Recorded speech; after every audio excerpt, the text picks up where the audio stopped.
Hey everyone, welcome to The Explainer. Today we're unpacking a true literary heavyweight, Vaikom Muhammad Bashir's masterpiece, Balia Kawasaki. We're specifically diving into the core themes of the novel, the intense love story between Majid and Suhra, the absolute heartbreak they face, and the deep philosophy baked into the narrative. It's a journey that moves from pure, innocent childhood romance straight into the unapologetic, harsh reality of adulthood. Let's get into it. Right out of the gate, we've got this incredibly powerful warning from the translator's preface. It basically says, look, this is a story of life's bleeding edges. If you're expecting a neat little happy ending where the lovers unite, you need to prepare to be disappointed.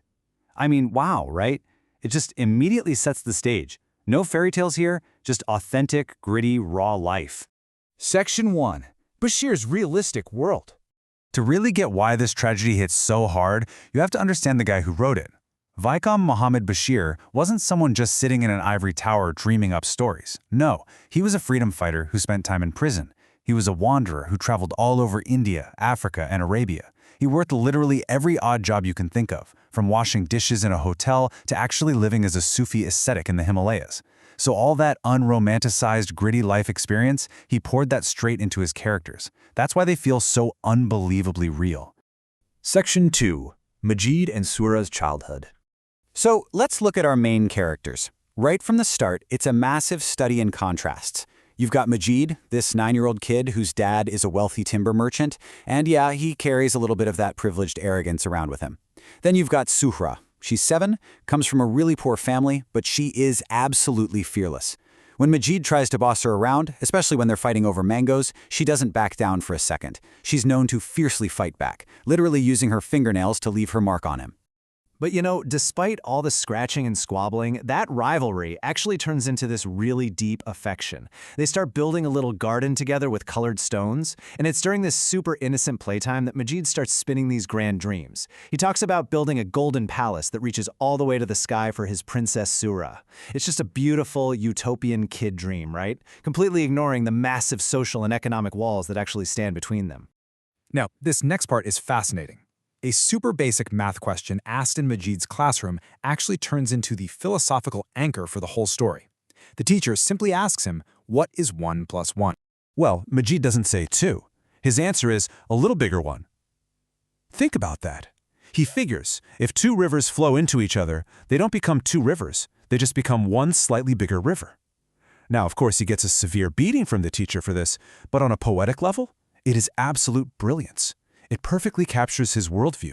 He literally envisions his soul completely merging with Suhra's to form, well, a little bigger one. Section 3. Growing love and dreams. As they grow older, we see this definite shift from just childhood playmates to something much deeper. There's this really poignant moment when Majid gets a severe infection on his foot. Suhra comes over and tenderly washes his wound, caring for him. And in that quiet, really intimate moment, there's a sudden kiss. It's the overwhelming realization of an unspoken, blooming love. They're definitely not just squabbling over mangoes anymore. Section 4. The conspiracy of fate. But just as things are looking up, reality hits, and it hits hard. Tragedies just start cascading. First, Suhra's dad suddenly passes away, completely devastating her family and plunging them into deep poverty. Majid is desperate to help, so he begs his wealthy father to pay for Suhra's schooling. But his dad, who's completely obsessed with class divides and status, just flat out refuses.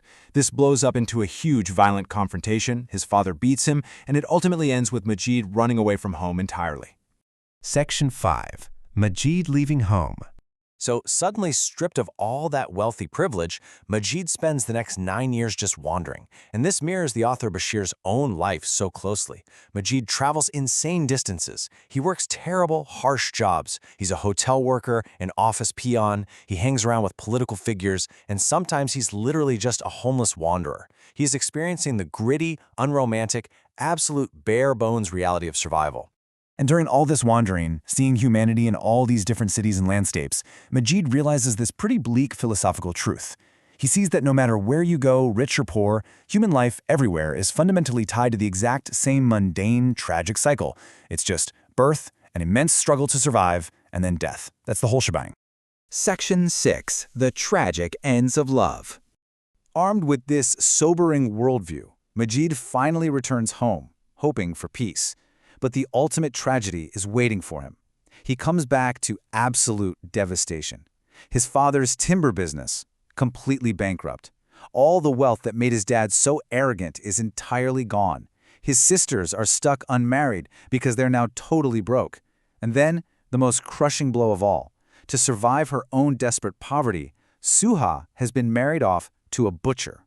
So bringing it back to that metaphor from the classroom, poverty, fate, and these brutal societal rules have violently torn their combined soul apart. Majid's beautiful, poetic concept of a little bigger one has just been systematically crushed by the real world. It proves without a shadow of a doubt what the translator warned us at the very start. Real life is not a fairy tale. I want to leave you with a final thought as we wrap up this look at Bashir's incredible narrative. Think about it. How much of our own childhood innocence, our own grand dreams of building golden palaces, are just destined to be overwritten by the harsh, unyielding realities of the world? It's a heavy, sobering question, but honestly, it's exactly what makes Balya Kalasakathi such an unforgettable masterpiece. Thanks so much for joining me on this explainer, and I'll catch you in the next one.